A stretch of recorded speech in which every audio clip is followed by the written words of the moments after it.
ONGC के chairman और managing director Shri DK. Sarraf के हवाले से प्रेस ट्रस्ट ऑफ इंडिया ने मंगलवार 20 मई 2014 को जो बयान दिया है उससे हमें कुछ निराशा है। हम इस दावे से सहमत नहीं हैं कि रिलायंस इंडस्ट्रीज़ लिमिटेड ने G4 और KGDWN 98/2 ब्लॉक से गैस की कथित रूप से कोई चोरी की है।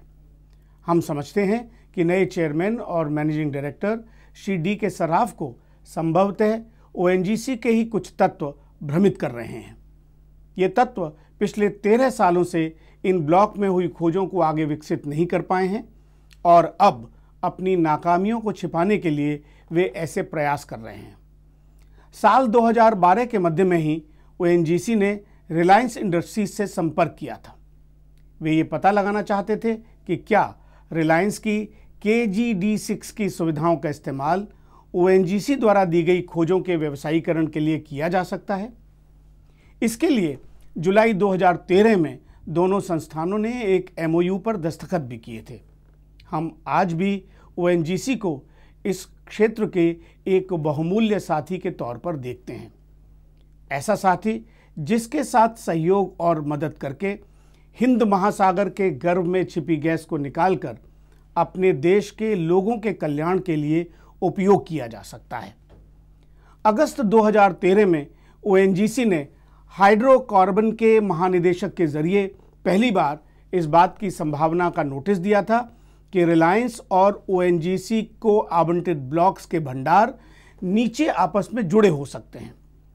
तब से ही, जैसा कि अंतर्राष्ट्रीय व्यवस्था भी है, ओएनजीसी और रिलायंस गैस और तेल भंडारों के आपस में जुड़ाव की संभावनाओं का पता लगाने के लिए एक निष्पक्ष एजेंसी चुनने की प्रक्रिया में लगे हुए हैं।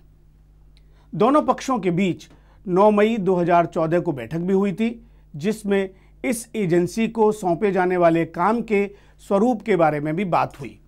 दोनों पक्ष 23 मई को फिर मिले और तय की गई 4 अंतर्राष्ट्रीय विशेषज्ञ एजेंसियों को भेजे जाने वाले नोटिस के मसौदे को भी मंजूरी दी गई। ये भी तय किया गया कि ये नोटिस 26 मई को भेजा जाएगा। अंतर्राष्ट्रीय व्यवस्था के अनुरूप चल रही इस प्रक्रिया के बीचों बीच ओएनजीसी के कुछ तत्वों द्वारा दिल्ली हाई कोर्ट को बीच में लाया जाना दुर्भाग्यपूर्ण है। तेल और गैस उद्योग में इस तरह के जटिल तकनीकी और व्यावसायिक मसले उठना अस्वाभाविक नहीं है, मगर इनका समाधान इन्हें सार्वजनिक न करके केवल विशेषज्ञों की मदद से ही हो सकता है। ओएनजीसी के दिल्ली हाई कोर्ट में याचिका दायर किए जाने के बाद ये मामला वैसे भी सब जुडिस हो गया है, इसलिए हमें इस मामले पर कुछ संयम बरते जाने की उम्मीद थी।